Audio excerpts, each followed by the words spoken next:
आपने इससे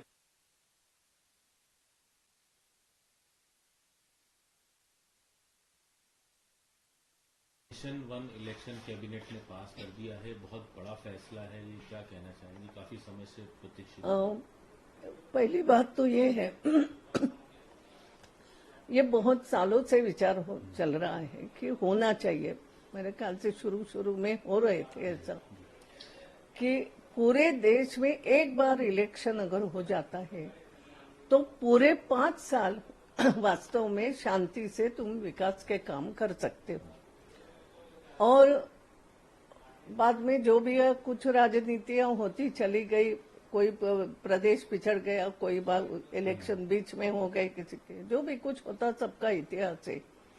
लेकिन ये विचार बुरा नहीं है। पहली बात तो कि स्टेट के, क्योंकि स्टेट इलेक्शन और नेशनल इलेक्शन अगर एक साथ हो जाते हैं तो एक बार वो हो गए कि भले ही स्टेट का काम हो वो आबादित रूप से चलेगा, नहीं तो कहाँ इलेक्शन है, एक बार लोकसभा के इलेक्शन हो गए और उसके बाद फिर विभिन्न प्रदेशों में चलता ही रहा कारवां इलेक्शन का।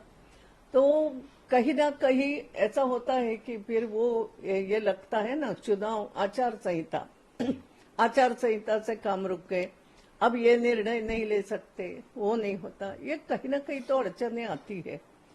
तो वन नेशन वन इलेक्शन ये बात तो अच्छी लगती है बहुत। और अगर मैं कहूँ तो हमारे पूर्व राष्ट्रपति की अध्यक्षता की कमेटी ने इस पर विचार किया है। बात केवल इतनी है कि क्या आज की तारीख में ये संभव है? क्या संभव दो बातों से है कि कुछ राज्यों के चुनाव तो अब डिफरेंस है, 3-3 साल का डिफरेंस है, 4 साल का डिफरेंस है, तो क्या उनको क्या करेंगे? कुछ के चुनाव क्या तुरंत, जैसे मध्य प्रदेश का अभी चुनाव हो गया, तुरंत होना है क्या? कई सारी ऐसी बातें आती है कि किसका समय कम करे, किसका समय बढ़ाए, क्या स्टेट का समय बढ़ाने का अधिकार केंद्र को मिलेगा? ये कई सारे नियम, मेरा क्या कहना है, कानूनी सवाल भी है। और भारत में सबके सहमति भी आवश्यक है, लोकतांत्रिक हमारा देश है, मगर कल्पना जरूर अच्छी है। मैं इतना कहूंगी, कल्पना स्वागत योग्य है, लेकिन उसको अमल में लाने के लिए जो भी कुछ करना पड़ेगा तो किस तरीके से करेंगे। एक तो मैंने पूरी रिपोर्ट मैंने अभी पढ़ी नहीं है, उसके मुख्य मुद्दे क्या है, किस तरीके से जो कठिनाइयां आएगी, क्योंकि फंडिंग का विचार करें तो फंडिंग की दृष्टि से one nation one election is a good thing कि एक बार खर्चा हो गया, खर्चा होने के बाद you are free to work for 5 years, ये हो जाता है। पूरे हिंदुस्तान में एक प्रकार से काम चलता रहेगा। अभी क्या हो रहा है, किसी प्रदेश में एक चुनाव आना है तो वहां गड़बड़ होती है तो कहीं ना कहीं पूरे नेशन में वो बोलते हैं ना कि अब पहले जैसा नहीं रहा, दूर महाराष्ट्र में क्या हो रहा है, तो उसके पड़साक तो पूरे नेशन में होते रहते हैं। और दुनिया आप लोगों ने बहुत पास कर दी है, तुरंत होती है, और इसलिए रिपरक्यूशंस उसके आते हैं। तो इससे और क्या बेनिफिट आप देखते हैं, और क्या नेशन वन इलेक्शन से बेनिफिट और क्या देखते हैं इसमें? नहीं, एक बेनिफिट जैसा मैंने कहा कि एक तो खर्चे के बार बार, क्योंकि चुनाव होते हैं तो बार बार खर्चा, चाहे स्टेट का हो तो भी खर्चा बहुत आता है, कितना करो, तो एक ही समय पे वो सब खर्चा होगा। एक ही बार देश के लोग सोचेंगे कि कौन चाहिए, स्टेट में कौन चाहिए, कब केंद्र में, अलग अलग सोच हो सकती है, और एक ही बात तय हो जाएगी दोनों की। फिर 5 साल आप संलग्न विकास के बारे में सोच सकते हो। फिर बीच में जैसा होता है कि चुनाव आ गया तो अब कुछ अलग तरीके से सोचो, क्या दे सकते हैं, क्या नहीं दे सकते हैं, उसके रिपरक्यूशंस क्या। तो नीति में कहीं ना कहीं फर्क, फिर राष्ट्रीय सोच भी थोड़ी बदल जाती है, क्योंकि आजकल प्रदेश अपने तय स्ट्रांगली सोचने लगे हैं। ये भी होता है, प्रादेशिक राजनीति भी महत्वपूर्ण होती जा रही, मगर हो जाते हैं तो मैंने जैसे कहा कि पूरे नेशन में एक 5 साल के लिए लोगों को भी सोचने का, नेताओं को सोचने का, सरकार को सोच के काम करने का, ये जो 5 साल का एक पीरियड ठीक ढंग से मिलता है। विपक्ष इससे वे- सहमत नहीं है, लेकिन नहीं, अब वही विपक्ष को, वही प्रजातंत्र है।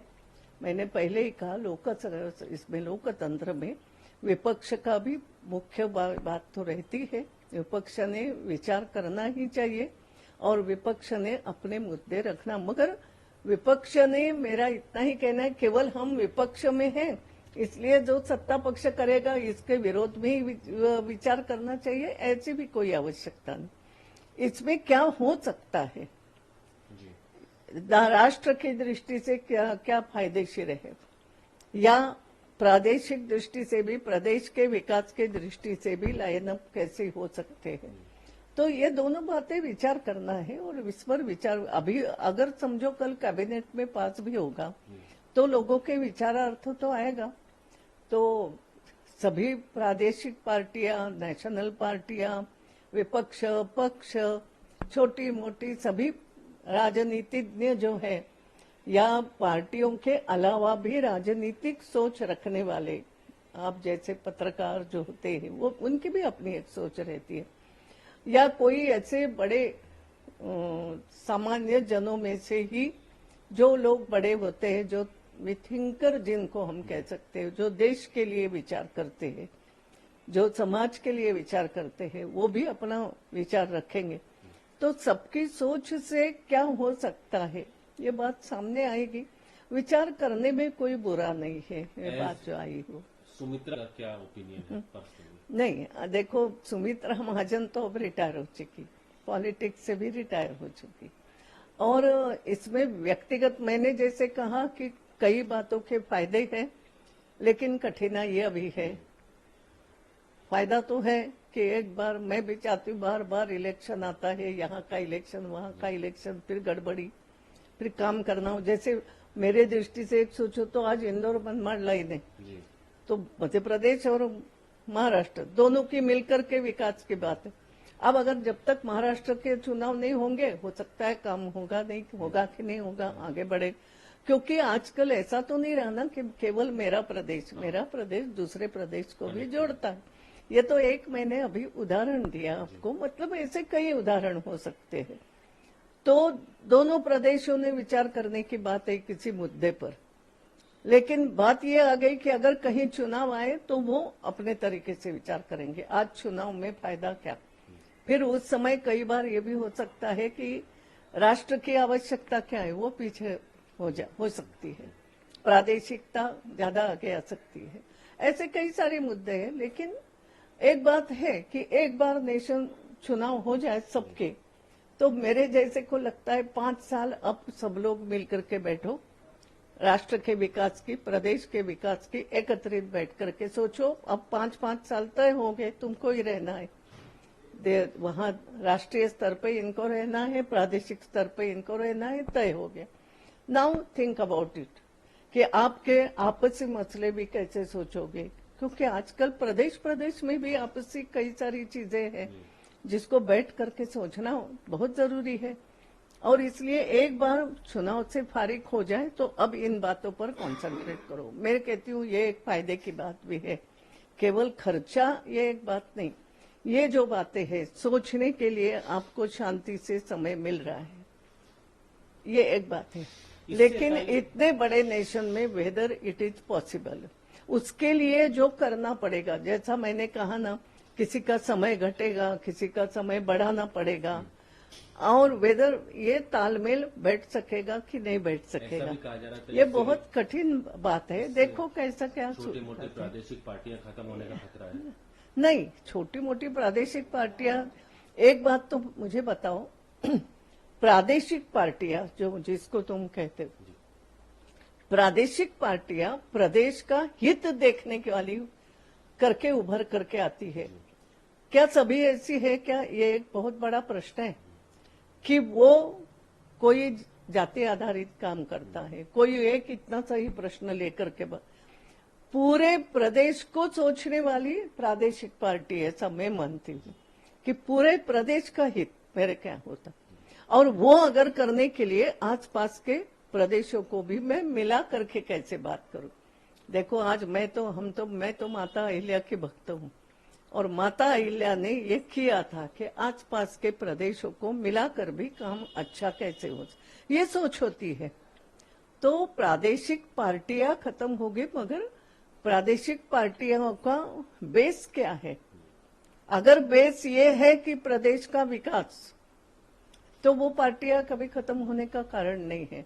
दूसरा ही कुछ बेस लिया हो तो मैं नहीं कह सकती फिर उनकी क्या, मगर प्रादेशिक पार्टियां और राष्ट्रीय हित, आखिर हम जुड़े हुए हैं ना।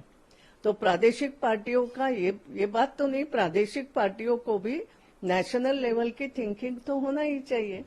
आखिर भारत रहेगा तो हम सब रहेंगे, ये बात एक है। तो national politics and state politics ये कहीं ना कहीं जुड़ा हुआ तो होना ही चाहिए, एकत्रित विचार, ऐसा मैं करती हूँ। लेकिन देखो ये विषय बहुत बड़ा है, ऐसा मैं 5 मिनट में यहाँ कुछ कहूँ ऐसा मेरे दृष्टि से ये विचार नहीं है। अब अगर कैबिनेट ने हाथ में लिया है तो पूरा देश सोचे, और मेरा तो ये कहना है इसमें पार्टी पॉलिटिक्स बाजू में रख करके नेशन, स्टेट का हित, पूरे संपूर्ण नेशन का हित किस बात में है, किस तरीके से ये हो सकता है, ये बात पर सबने सोचना चाहिए, ऐसा मुझे लगता है।